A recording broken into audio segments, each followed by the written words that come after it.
আসসালামু আলাইকুম, সবাইকে শুভেচ্ছা জানাচ্ছি। মাসুম মাহবুব।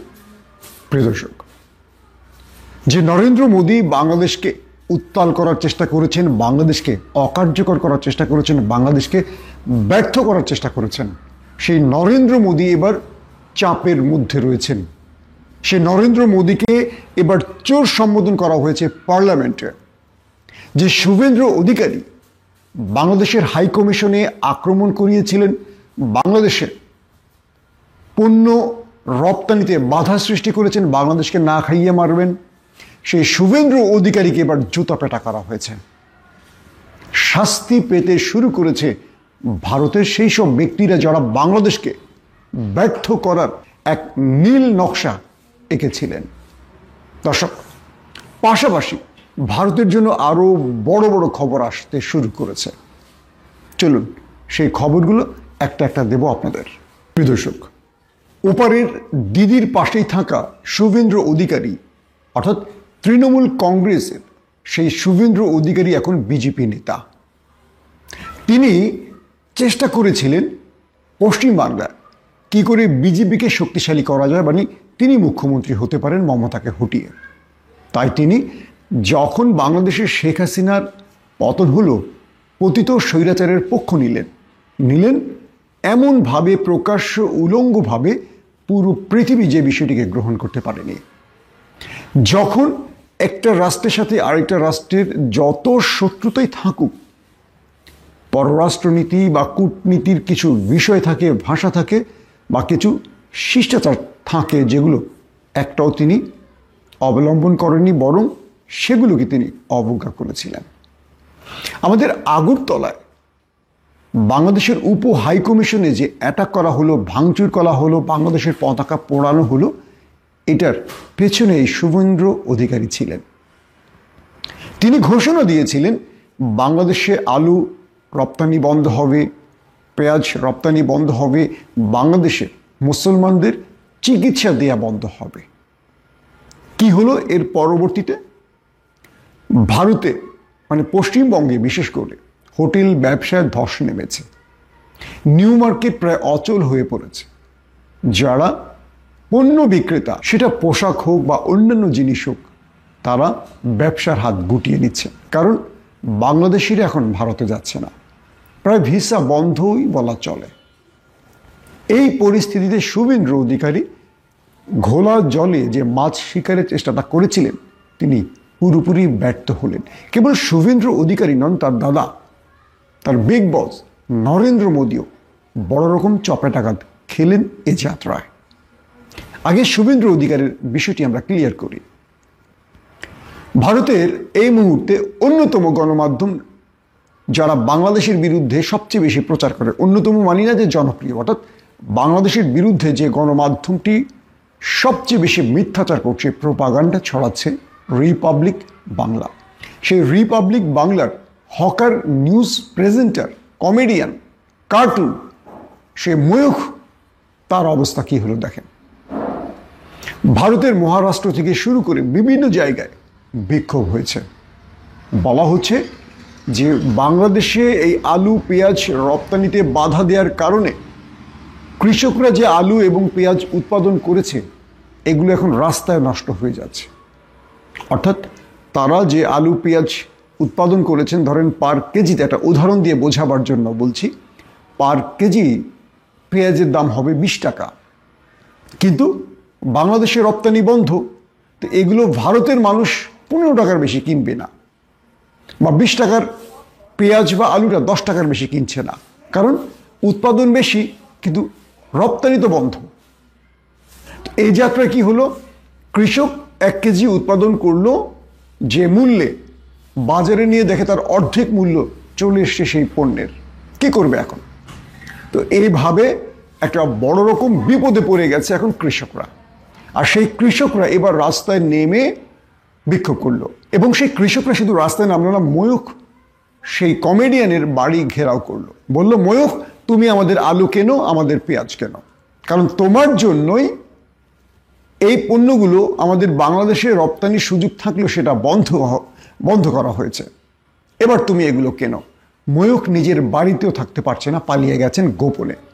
কারণ জনগণ লাঠি সোটা নিয়ে ময়ূককে তার বাড়িতে হামলা করেছে। এখন ময়ূক কী করবেন? তিনি যে মানুষকে উস্কে দিলেন, তিনি যে বাংলাদেশিদের বিরুদ্ধে বিদ্বেষ ছড়ালেন, এবার তিনি নিজেই সেই বিদ্বেষের জালে আটকে পড়লেন। এখন ভারতবর্ষের জনগণ বলছে, আমাদের এই যে এত এত আলু, এত এত পেঁয়াজ আমরা কি করব, এগুলো তারা এখন রাস্তায় ফেলে দিচ্ছেন। সেই ভিডিও ভারতের গণমাধ্যমে প্রচার হচ্ছে। ওরা বাংলাদেশকে বিপদে ফেলতে গিয়ে এখন নিজেরাই বড় রকম বিপদে পড়ে গেছে। এখন ওদের আলু কেনার কেউ নেই, ওদের পেঁয়াজ কেনার কেউ নেই। অন্যদিকে ডক্টর মোহাম্মদ ইউনূস কি করলেন? ভারতের বিকল্প পণ্য বাজার তৈরি করলেন, যেখানে পণ্য বিক্রিও করবেন, সেখান থেকে কিনতেও পারবেন। পাকিস্তান, চীন, তুরস্ককে টানলেন এ যাত্রায় ডক্টর মোহাম্মদ ইউনূস। আমাদের খাদ্য পণ্য আলু, পেঁয়াজ, আদার্স যে পণ্যগুলো আমরা ভারত থেকে কিনতাম, এগুলো এখন আসবে চীন থেকে, পাকিস্তান থেকে, তুরস্ক থেকে এবং আমাদের নিকট আরও কয়েকটি দেশ থেকে। এখন কি করবে ভারত? আবার চিকিৎসার বাজারে যে মন্দা অবস্থা তৈরি হয়েছে, তার কারণটা কি? তার কারণটা হলো, বাংলাদেশের রোগীরা আগে ভারতে যেতেন বললে ভারতের বহু ডাক্তার, বহু ডায়াগনস্টিক, বহু হাসপাতাল টিকে থাকতো। যেহেতু বাংলাদেশিরা এখন যাচ্ছেন না, সে হাসপাতালগুলোতে এখন তালা ঝুলতে শুরু করেছে। এই অবস্থায় ভারত বড় রকম বিপদে পড়েছে। অন্যদিকে পশ্চিমবাংলার কলকাতার নিউ মার্কেট থেকে শুরু করে সেখানকার যত মার্কেট আছে, হোটেল আছে, এগুলো এখন বন্ধ হবার অবস্থা। ওরা আমাদেরকে ভাতে মারতে গিয়ে ওরা এখন নিজেরাই ভাতে মরছে। দর্শক, শুভেন্দু অধিকারীর কথা বলছিলাম। তিনি বাংলাদেশের বিরুদ্ধে বিদ্বেষ ছড়ালেন, বাংলাদেশের বিরুদ্ধে ভারতের হিন্দুদের খেপিয়ে তোলার চেষ্টা করলেন, একের পর এক মিথ্যাচার করলেন। তিনি বিক্ষোভ করলেন, র্যালি করলেন, বাংলাদেশকে বয়কটের ঘোষণা দিলেন, বললেন বাংলাদেশে খাদ্যপণ্য রপ্তানি তারা করতে দেবেন না এবং বাংলাদেশিদের ভারতে ঢুকতে দেবেন না। শেষ পর্যন্ত কি হলো? তিনি পার্লামেন্টে মমতা বন্দ্যোপাধ্যায়কে জঙ্গি বললেন কি? বাংলাদেশের ইউনূস জঙ্গি আর পশ্চিমবাংলায় মমতা জঙ্গি। এছাড়া আরও অনেকগুলো কটূক্তি করলেন তিনি। তারপর কি ঘটল?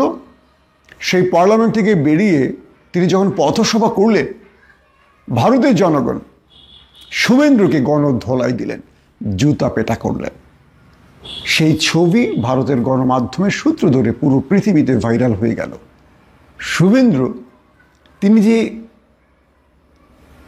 ঘোলা জলে মাছ শিকারের চেষ্টা করলেন, এইবার নিজেই শিকারে পরিণত হলেন।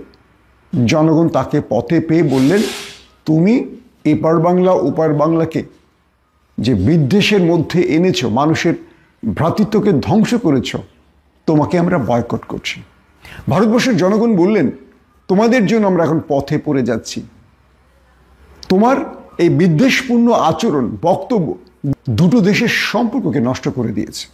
এরপর তাকে ধাওয়া করলেন, তাকে ধোলাই দিলেন, তার পোশাক ছিঁড়লেন এবং জুতা পেটা করলেন। উচিত শিক্ষাটা শুভেন্দুকে ভারতবর্ষই দিয়ে দিল, বাংলাদেশিদের কিচ্ছু করতে হলো না। আসেন নরেন্দ্র মোদী। পার্লামেন্টে নরেন্দ্র মোদীকে চরমভাবে ধোলাই দেয়া হলো। অন্য দলগুলোর পক্ষ থেকে বলা হলো, নরেন্দ্র মোদী ভারতবর্ষের সবচেয়ে বড় চোর। তিনি বাংলাদেশের সাথে যে সম্পর্ক করলেন, এই সম্পর্কটা কেবল আদানিকে বাঁচাবার জন্য। তিনি আদানির বিদ্যুৎ বাংলাদেশে বিক্রি করলেন, ভারতকে অন্ধকার করে উচ্চ মূল্যে বাংলাদেশে বিদ্যুৎ দিলেন। এতে ভারতও লাভবান হলো না, বাংলাদেশও লাভবান হলো না। হলো কে? নরেন্দ্র মোদী এবং আদানি। নরেন্দ্র মোদী বিশেষ করে কয়েকজন ব্যবসায়ীর দালালি করে বা কয়েকজন ব্যবসায়ীকে গুরুত্ব দিয়ে একদিকে ভারতবর্ষকে ডোবালেন, অন্যদিকে তাদের সাথে যারা সম্পর্ক গড়েছে বাণিজ্যিক সম্পর্ক, তাদেরকে ডোবালেন। এর মধ্যে শেখ হাসিনার নামটি উঠে আসলো। কারণ এই শেখ হাসিনাকে অবৈধ ক্ষমতায় রাখার জন্য নরেন্দ্র মোদী বাংলাদেশের সাথে এমন কিছু চুক্তি করলেন যাতে বাংলাদেশের সর্বনাশ হয়েছে, পাশাপাশি ভারতেরও ভারতের প্রতি বাংলাদেশের ঘৃণা, বিদ্বেষ, ক্ষোভ বেড়েছে। এতে এই দুই দেশের মধ্যে সম্পর্কটা নষ্ট হয়েছে। পার্লামেন্টে বলা হলো, মোদী হলো সবচেয়ে বড় চোর। একজন প্রধানমন্ত্রীকে সামনে বসিয়ে পার্লামেন্টের বিরোধী মতের নেতারা বলছেন নরেন্দ্র মোদী হলেন সবচেয়ে বড় চোর। তিনি ভারতবর্ষটাকে বিভাজিত করে ফেলেছেন, হিন্দু মুসলমানদের মধ্যে বিদ্বেষ ছড়ালেন। তারা বললেন যে হঠাৎ করে স্বপ্ন দেখছেন নরেন্দ্র মোদী মসজিদ মন্দির হয়ে যাচ্ছে, যে মসজিদগুলো শত বছর ধরে ভারতবর্ষে রয়েছে সেগুলোকে হঠাৎ করে তিনি মন্দির দাবি করছেন। এভাবে তিনি মুসলিম জাতিগোষ্ঠীর হৃদয়ে আঘাত করছেন। এটা ভারতবর্ষে আগে কখনো হয়নি।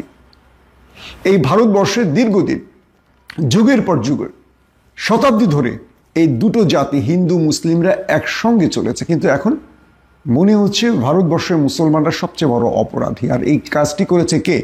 নরেন্দ্র মোদী। যার কারণে ভারত এখন বিভক্ত হওয়ার পথে। ভারত এখন আর আগের জায়গায় নেই। যে ভারতকে বলা হতো গণতান্ত্রিক রাষ্ট্রের সবচেয়ে বড় উদাহরণ, আজ বলা হচ্ছে ভারত হলো সবচেয়ে বড় সংখ্যালঘু নির্যাতনের দেশ। অথচ সেই ভারত বাংলাদেশের দিকে তীর ছুটছে। নরেন্দ্র মোদীকে নিয়ে পার্লামেন্টে এমন বক্তব্যে ইতিমধ্যে সোশ্যাল মিডিয়া ভাইরাল হয়ে গেছে এবং নরেন্দ্র মোদীকে সরাসরি চোর সম্বোধন করে তারা বলেছেন এই মোদীকে যদি সরানো না যায় তাহলে একদিন এই ভারতবর্ষ ভেঙে খান খান হয়ে যাবে। তাই দ্রুত ভারতবর্ষের রাজনৈতিক নেতাদের, ভোটারদের সিদ্ধান্ত নিতে হবে। একদিকে ভারতে এই মুহূর্তে নরেন্দ্র মোদী কিন্তু কোয়ালিশন করে সরকারে আছে। তার দল থেকে যদি জোট সরে যায় তাহলে তিনি ক্ষমতাহীন হয়ে পড়বেন। অন্যদিকে মিজোরাম, মণিপুরে বিক্ষোভ ছড়িয়ে পড়ছে। প্রতিদিনই সেখানে নিরাপত্তা বাহিনীর সঙ্গে বিদ্রোহীদের সংঘর্ষে মানুষ মারা যাচ্ছে। বলা হচ্ছে আমেরিকা বা পশ্চিমা শক্তিগুলো ভারতকে কয়েকটা টুকরো করতে চায়, সেভেন সিস্টার ভেঙে দিতে চায়। কালকে এই বিষয়ে আমি আপনাদেরকে ডিটেল তথ্য দিয়েছি। যারা আমার ভিডিওটি দেখছেন এই মুহূর্তে, আগের ভিডিওটি দেখবেন কিভাবে ভারতকে ভেঙে ফেলার পরিকল্পনা চলছে। প্রিয় দর্শক, বাংলাদেশকে বিপদে ফেলতে গিয়ে এবার নরেন্দ্র মোদী এবং তার অনুসারীরা সবচেয়ে বড় বিপদে পড়েছে।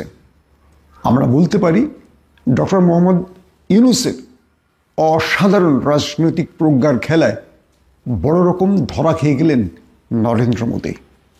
প্রত্যেকে ভালো থাকবেন। আল্লাহ হাফেজ।